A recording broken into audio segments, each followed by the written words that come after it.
Good morning 8th class. Suprabhatam.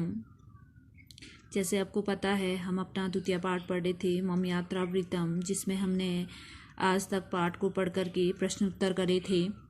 Lung लकार को देख करके हमने इसी में अपने क्या बनाने थे, धातु रूप बनाने थे। अब हमारे जो तीसरा क्वेश्चन है हमारा वो है उदाहरण अनुसारम धातु रूपेण कत्वा प्रत्ययम योजयित्वा नूतन पदम रचयत। अर्थात उदाहरण के अनुसार कत्वा प्रत्यय जोड़ करके नए पद बनाने हैं। ठीक है, ये कत्वा प्रत्यय है, इसको हमने जोड़ करके क्या बनाने हैं, नए पद बनाने हैं। ठीक है, जैसे दिया गया है, अर्थात उदाहरण ये दिया गया है समझाने के लिए आपको। जैसे गम धन कत्वा है ना, ये हमारा क्या है, प्रत्यय है एक कत्वा। ठीक है, गम धन कत्वा, यहाँ पे क्या बना, गत्वा, अर्थात जाकर, करके के अर्थ में चलता है हमारा कत्वा प्रत्यय। ठीक हो गया, जाके, जा करके। ठीक हो गया, यहाँ पे शब्द दिया था, गम धातु था, कत्वा प्रत्यय जुड़ा, बना हमारा गत्वा, अर्थात जा करके। अब हमने इसी को देख करके नीचे जो दिए गए हैं ना, इसमें क्या बनाने हैं, अपने कत्वा प्रत्यय को जोड़ करके नए नूतन पद बनाने हैं, अर्थात नए पद बनाने। जैसे ये कत्वा को जोड़ के गत्वा बना, तो वैसे पठ धातु है और कत्वा प्रत्यय है, तो हमारा यहाँ पे क्या बनेगा, पठधन कत्वा पठित्वा, अर्थात पढ़ करके। ठीक हो गया, यहाँ पे जो शब्द बनेगा वो क्या बनेगा, पठित्वा। इसका अर्थ होता है, अर्थ लिखने को नहीं आया है लेकिन समझा देती हूँ, पठित्वा का अर्थ होता है पढ़ करके। ठीक हो गया, फिर उसी प्रकार से दूसरा जो शब्द बनता है, दूसरा शब्द दिया है नी धन कत्वा। नी हमारा धातु हो गया और कत्वा हमारा क्या हो गया, प्रत्यय हो गया। ले जाने के अर्थ में चलता है ना, नयति नयतो नयंती नयसी नयतो, ये सारे हमने धातु रूप पढ़े, वही धातु रूप हैं, और इसमें सिर्फ क्या जोड़ना है, कत्वा प्रत्यय जोड़ना है। ठीक है, इसमें त्वा शेष रहता है। पहले एक बात जान लो, कत्वा प्रत्यय में क्या शेष रहता है, त्वा शेष रहता है और धातु पूरी हुई होती है। ठीक है, अब नीधन कत्वा है, यहाँ पे नीधन कत्वा है, नीधन कत्वा हमारा यहाँ पे बन जाएगा नीत्वा, अर्थात ले जाकर, ले जाने के अर्थ में चलता है ना, नी धातु नयति नयतो, जो हमने किया भी था, नीधन कत्वा, तो यहाँ पे क्या बन जाएगा, नीत्वा। ठीक है, क्या बन जाएगा, नीत्वा, नीत्वा अर्थात ले जाकर, नीत्वा का अर्थ ले जाकर। अब है तीसरा है खेल धातु है, खेल धातु होगी और कत्वा प्रत्यय होगी। ठीक है, खेल धातु होगी और कत्वा प्रत्यय हो गया, सीधा से सीधा यहाँ पे बन जाएगा खेलित्वा। जैसे पठित्वा बना, नीत्वा बना, तो यहाँ पे खेलित्वा बन जाएगा, खेलने के अर्थ में, अर्थात खेल कर। ठीक है, खेलित्वा। ठीक हो गया, अब हमारा लिख धातु, लिखति लिखतो लिखंती लिखसी जो चलता है हमारा लिख धातु, लिखने के अर्थ में लिख धन कत्वा लिखित्वा। ठीक है, क्या हो जाएगा यहाँ पे, लिखित्वा, लिखित्वा। ठीक हो गया, फिर है हमारा हस धन कत्वा। ठीक है, हस धन कत्वा अर्थात हसित्वा, हस धातु चलता है, हसति हसतो हसंती, हससे हसतो हसत, हसामे हसावा हसामा, तो हस धन कत्वा है, तो क्या बन जाएगा, हसित्वा, हंसने के अर्थ में, अर्थात हंस कर। ठीक हो गया, यहाँ पे बन जाएगा हमारा हसित्वा।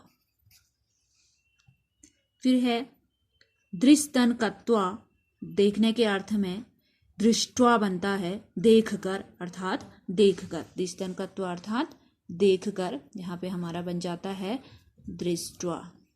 ठीक हो गया, अर्थात देख कर। फिर है चल धन कत्वा, चलने के अर्थ में, चलती चलतो चलंती, जो चलते हैं हमारा शब्द रूप, धातु रूप।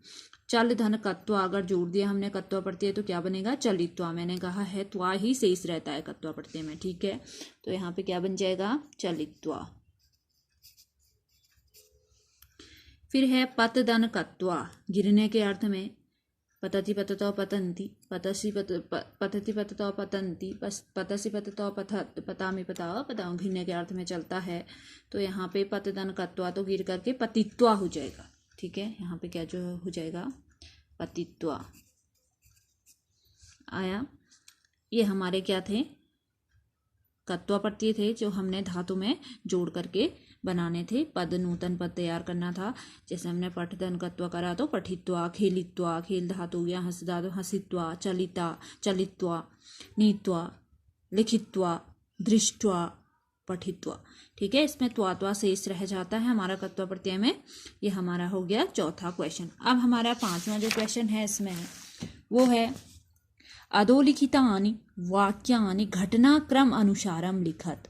अर्थात जो नीचे लिखे वाक्यों को हमने क्या करना है, घटना के अनुसार क्या करना है, लिखना है, क्रम से लिखना है। अर्थात जो घटना पहले हुई है, पाठ में जो घटना पहले हुई है उस घटना को हमने पहले लिखना है, जो दूसरे नंबर पे हुई है दूसरे नंबर पे, तीसरे, जो घटना पहले करके अंतिम तक उसको लिखना है। जैसे पहला दिया है सिरमन अहम ताजमहलम दृष्टुम आगरा नगरम अगच्छम, तो ये क्या है, गलत है कि पहला ये शब्द नहीं है। पहला हमारा आया था मम नाम अभिनवा आया था ना, तो पहले में हम क्या करेंगे, मम नाम अभिनवा लिखेंगे। पहले कॉपी में क्या करोगे, पहला जो शब्द आएगा लिखोगे अधोलिखितानि वाक्यानि घटनाक्रम अनुसार लिखत, तो पहला जो पद आएगा वो क्या आएगा, मम नाम अभिनवा। ठीक है, फिर दूसरा जो पद था, ध्यान आ रहा होगा, हमने पाठ को पढ़ा, जो दूसरा पद था उसमें हमारा वो कौन था, अहम अष्टाम कक्षायाम पठामी, अष्टाम्याम कक्षायाम पठामी, ये हमारा कौन सा पद था, दूसरा पद था, है ना। तीसरा जो हमारा पद था वो था श्रीमन अहम ताजमहलम दृष्टुम आगरा नगरम अगच्छाम। ठीक है, जो तीसरा पद था ये था हमारा, तीसरे में ये वाला क्रम था। चौथा था हमारा स्वयात्रा वृत्तम संक्षेपेण श्रावयः। चौथा जो चौथा में लिखा है वही था। ठीक है, चौथा यही पद था हमारा, चौथा में जो लिखा गया था यही पद था। ठीक है, पांचवा था हमारा तत्र अहम ध्वनि विस्तारक यंत्रेण मनोहारिणी गंगा स्तुतिम अश्रणवम। ठीक है, यही पद था हमारा जो पांचवा में दिया गया था, पांचवा यही पद था हमारा। और छठा लास्ट में जो लिखा है द्वितीय चौ दिने हरिद्वारतः ऋषिकेशम अगच्छाम। दूसरा जो पद दिया है, जो छठवां जो पद दिया है वो उसका सीरियल नंबर सही है, इसी में ये क्या है, ये घटना लास्ट में ही हुई थी, छठवां में ये आ जाए। ठीक हो गया। आज हमने क्या करना है, पहले तो कत्वा प्रत्यय को समझना है। ठीक है, कत्वा प्रत्यय आपको बताया, फिर आपने क्या करना है, इसको कत्वा प्रत्यय को भी अपनी कॉपी में और इसको भी अपनी कॉपी में लिखोगे। ठीक हो गया। फिर आपको दूसरे दिन, अगले दिन आपको 2 क्वेश्चन और समझाए, क्योंकि अगर थोड़ा थोड़ा से आपको समझाया जाएगा तो तभी आपको समझ में आएगा। आ रहा समझ में? तो 2 क्वेश्चन आपके कल कराए जाएंगे, आज इसको आप अपनी कॉपी में करोगे।